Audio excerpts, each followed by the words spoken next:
p.m. here on Vis, slightly windy, and since we got severe, well, not severe, but we got sunburned decently in the first couple of days that we were here. We've now learned that maybe between 12 and 3 p.m. It's not the best time to be on the beach, so we're usually relaxing somewhere in the shade, either on the beach or on our lovely terrace. And since the first episode of the vlog is being uploaded to YouTube right now at a very, very slow pace, I figured I might spend the time and show you the beach gear that we have. Not all of it, because the inflatable kayak is on the beach, so I'm going to show you that later, but I wanted to show you the rest of the stuff. So here it is. The first thing that we have is this is like a self-inflatable mat that I got as a present. I expected this would be a floatable thing, but it's actually not, because it doesn't inflate to a very large size, but it does self-inflate though.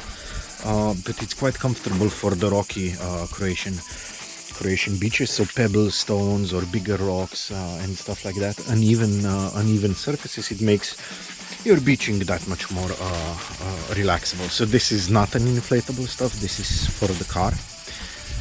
This is not an inflatable stuff either. This is I think this is Sarah and my mask for snorkeling, because of course you have to have snorkeling gear in Croatia, and that's probably the most useful thing that we've bought so far, because we're actually doing it quite a lot. Now this is the inflatable pizza that we have. This is number one. It's inflated, as you can see. This is the air pump for the kayak and for the bigger stuff. So the pizzas are with us for 4th season now. Actually, we bought it a couple of years ago when we went to our first vacation together to Zadar. And we've been taking them with us ever since. And the crust on the pizza, as you can see, the crust on the pizza is amazing, because it's so nice to, just put your hand on it and relax. So I warmly recommend this type of a floaty device, and it's big enough, to let me show you. So it's big enough to actually comfortably rest a human being, so quite nice. This is an inflatable donut that we have.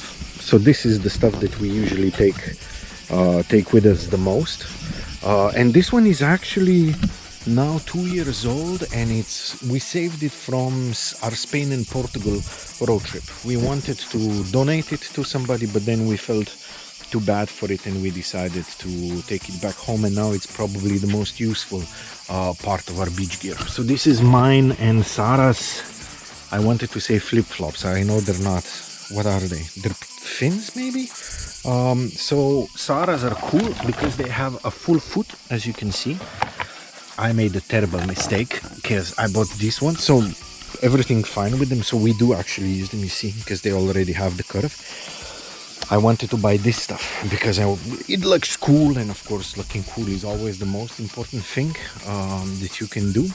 But the problem is that your heel is sticking out right here. And the problem is that when you're walking on rocks or when you're walking on sharp things in the sea, of course it hurts, while Sarah's, because they're fully enclosed, as a comparison, don't. So if you're ever buying flip-flops, if you're not going to wear neoprene shoes, then always opt for this type of flip-flops. This is the second pizza, which you can see is now deflated.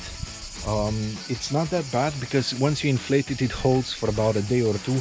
But this one already shows the age and the fact that it's been around for 4 seasons. So either we'll have to fix it eventually, which we'll definitely try to do, or we're going to have to find a replacement piece of food or fruit. Now this bad boy is a present from my co-workers. It's of course a unicorn, and if I stand next to it, it's massive, so it can easily drive 2 adult human beings, or you can put, I don't know, I guess 10 kids on it. No, probably not 10, 5 kids, let's say. It's quite durable as well. Not the easiest thing to transport, because if you deflate it, I used the kayak pump to inflate it, and it took fucking forever. to inflate. I thought I'm going to have a heat stroke and a heart attack at the same time. So you don't want to deflate it. You want to have it somewhere close to the sea. We've seen one other person with a very fancy Mercedes driving around with this one on the roof, but I have no idea how to attach it so it doesn't blow away. The only problem with this beach gear is that this one acts like a sail ship because of it even has wings, so it takes on more air. And the problem is that this bay where we are at is quite windy in the afternoons.